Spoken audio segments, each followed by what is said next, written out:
What's going on, YouTube, fam? This your boy Tony 2 times, and we back with another episode of Hood Tales, man.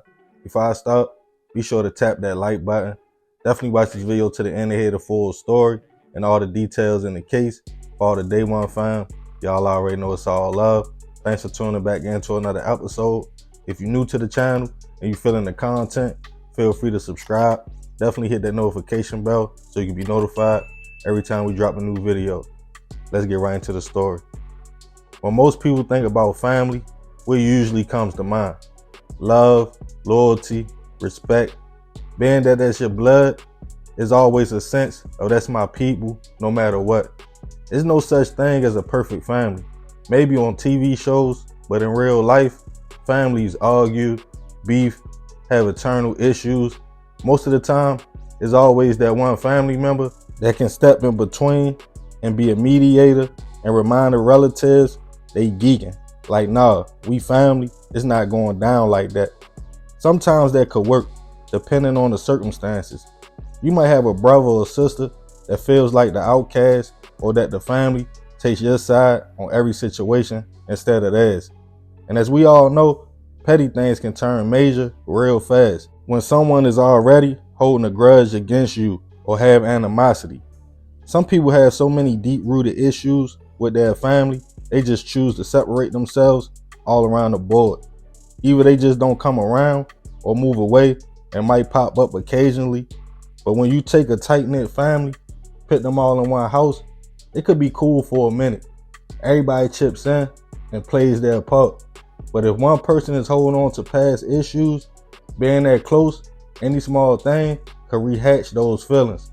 And sometimes the outcome is fatal. And on this episode of Hood Tales, we'll take it all the way back to 2016 in Atlanta, Georgia, to discuss a man that snapped, ending the life of his sister's boyfriend after an argument about an EBT card. In 2016, 20-year-old Nathaniel Mathis was living in a home with a lot of his family members and extended family, including his sister, who we will call D, his mother, his nephew, D's other sister, and D's 34-year-old boyfriend, Rodney Benton, who they called Rod. The home was left to D and the family by their grandmother when she passed away and was located on Polar Rock Road in Atlanta. The family all looked out for each other and everybody pitched in what they could to pay the bills and get everyday necessities like groceries, including Nathaniel. At just 20 years old, trying to figure out life, he would throw in a couple dollars from time to time, but one thing he could count on every month was his EBT card or food stamps when they hit.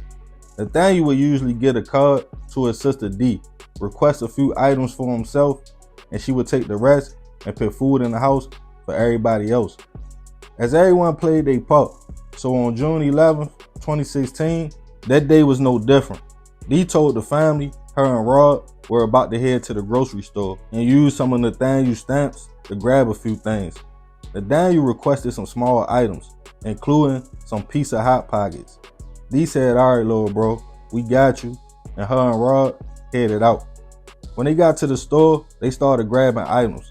But when they got to the aisle the Hot Pockets were supposed to be in, they were sold out. D called Nathaniel to let him know. He paused for a few seconds and felt some kind of way and quickly hung up the phone. Not thinking anything about it, D and Rod went on to the register to check out. But when they attempted to pay with the EBT card, it declined. She knew it had money on there and figured maybe it was a mistake. So she tried again, but the card declined for a second time. The cashier stated it was the wrong PIN number. D called Nathaniel back. This time, his tone was different. He seemed frustrated and was angry, saying, "Man, forget all that. Yeah, I changed the PIN. Bring me my card back home now." This made D and Rod frustrated. They took all this time to go shopping, and now Nathaniel was geeking. As the couple pulled back up to the house, Rod stayed in the whip. D went inside and tried to get a card to her little brother, but Nathaniel refused to take it. Frustrated, she then threw the card on the floor. He didn't say nothing, but walked outside on the porch. Rod was sitting in the truck with the window halfway down. A neighbor was outside enjoying the summer day. Nathaniel walked up to the car and said something about his stamp card to Rod. When Rod replied, I ain't got nothing to do with that, bro. That's between you and your sister. Then Nathaniel whipped out a gun as Rod tried to roll up the window and get out the way. Nathaniel stated, "You already know what it is," and started shooting, before then walking back to the house and grabbing another gun, a chopper or AK-47. His mother tried to calm him down, and his nephew attempted to take the rifle from him, but Nathaniel was too strong. He then fled with both guns and ran to a nearby park in the area. Once Nathaniel got there, he saw someone that knew his family. He flagged them down and told them to call his sister D and to tell her he was sorry, he loved her, and he wasn't mentally stable, and just snapped, and he was about to go into the woods to end it all. Neighbors who witnessed the shooting back at the house called Atlanta police, but once they told them Nathaniel was still armed and was claiming he was going out with a bang, they sent SWAT and police to the area. When they arrived, they found Rod suffering from 8 gunshot wounds, unfortunately pronounced gone on the scene. Police spoke to the person that Nathaniel flagged down at the park. They told police his mental seemed thrown off, and he stated he just took a life over something stupid. Nathaniel's family all came out as the neighborhood was on edge because kids played at the park. Everyone hoped he would surrender. Family and neighbors watched as everything played out. Eventually, Nathaniel surrendered and was taken into custody without incident. In the woods, police found the .40 caliber handgun and also the drum from the K.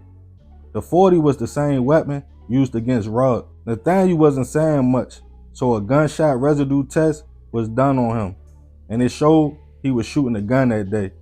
He was taken to Grady Hospital for 2 days for a mental evaluation before being booked into the Fulton County Jail, charged with felony hit, malice hit, assault, handgun violations, and possession of a firearm during a felony. As the community and family mourned the passing of Rod, in which it seemed he lost his life in a family feud he wasn't even involved in, most stated Nathaniel's mental state was thrown off that day. As the case made its way to trial, Nathaniel testified in his own defense. He claimed he didn't remember much from that day, only running to the park, and once he got to jail, calling a friend, telling them like, "Bro, I snapped and took my sister's boyfriend's life." Nathaniel claimed him and D had been having issues since their grandmother died and left them the house, and claimed he knows earlier that day she was cussing at him about the card, and claimed Rod said something from the car. Nathaniel stated he thought Rod was reaching for a gun, so he shot first. Then he blanked out. He said he just remembered holding the gun and shot, but neighbors claim Rod only spoke as Nathaniel approached the car, mad, and said something about the car, and Rod only said, "That's y'all business." D was inside the house and not outside, and no gun was ever found on Rod or in the truck. In the end, Nathaniel was found mentally stable and sentenced to life plus 10 years in prison. Rest in peace to Rod. I send my deepest prayers and condolences to his family. It seemed all this happened over an EBT card, but Nathaniel felt it was much deeper. When families have eternal issues and they go unaddressed for years, and one member feels played or tried, it's only a matter of time before things hit the fan and somebody snaps, as emotions can be dangerous. Add a gun to that, and you looking at a tragedy waiting to happen. It seemed Rod was just caught in the middle, and Nathaniel wasn't going to do nothing to his sister, so to hurt her, he targeted her boyfriend, guilty by association. All this over food. It probably wasn't no more than a few $100s on the card. If you do stay with your family, there's nothing wrong with that. It's hard out here. Just make sure everybody knows their role, plays their part, and know what they have to do and chip in on, and address any issues head on, because situations like this are too common. So remember, we gotta succeed, not to fail, so we won't be just another hood tale. Yeah, man, crazy situation. Rest in peace to Rod. But I ain't gonna talk too much more about this one. Y'all let me know what y'all think about the situation in the comments. Definitely be respectful. I appreciate you if you made it to the end. Y'all already know it's all love, fam. This is another episode of Hood Tales. It's your boy Tony 2 times. I'm out.